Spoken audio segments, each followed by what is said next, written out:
एक समय की बात है। एक दूर दराज के राज्य में एक राजा और रानी रहते थे। उनका नाम था राजा हरिदेव और रानी सुमित्रा। राजा हरिदेव शारीरिक रूप से तो बहुत बलशाली थे, लेकिन उनके मन में कोई सच्चाई या ईमानदारी नहीं थी।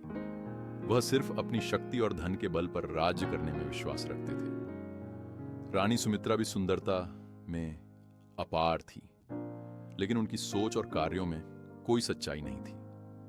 राजा और रानी का शासन समय के साथ भ्रष्ट हो गया। राजा ने अपनी जनता की परेशानियों पर ध्यान नहीं दिया और हमेशा अपने निजी लाभ के लिए काम किया। वह राज्य के धन का दुरुपयोग करता और गरीबों से भी टैक्स लेकर उनकी जेबें खाली कर देता। रानी सुमित्रा भी अपने पति की नीतियों में शामिल हो गईं और उन्होंने भी जनता की भावनाओं के साथ खिलवाड़ किया। एक दिन एक भिक्षुक राजा के दरबार में आया और उसने राजा से मदद की अपील की। भिक्षुक ने कहा, महाराज, मेरे पास खाने के लिए कुछ नहीं है और मैं आपके राज्य के गरीबों की स्थिति से बहुत दुखी हूं। क्या आप मेरी मदद करेंगे? राजा ने उसे नजरअंदाज करते हुए कहा, तुमसे कोई लेना देना नहीं है, मुझे अपनी दरबारियों से ही काम है। यह सुनकर भिक्षुक निराश हो गया, लेकिन उसने राजा के लिए एक चेतावनी दी, तुम्हारी करतूतों का फल तुम्हें एक दिन भुगतना पड़ेगा। राजा हंसते हुए भिक्षुक को जाने दिया। वहीं रानी सुमित्रा अपनी महलों में सोने की चीजों और आभूषणों से घिरी रहती। उन्हें अपनी प्रजा की कोई परवाह नहीं थी। एक दिन एक व्यक्ति उनके पास आया और मदद की मांग की। महारानी, कृपया मेरी बेटी का इलाज करवाइए।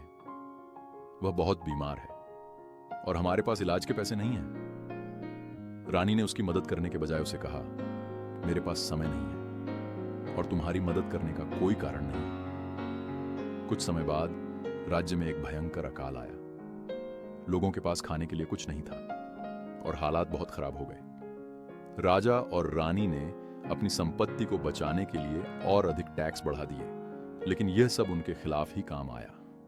अकाल के कारण लोग विद्रोह करने लगे। राज्य में अनगिनत परेशानियां आ गईं और राजा और रानी की बुरी स्थिति की खबर दूर दूर तक फैल गई।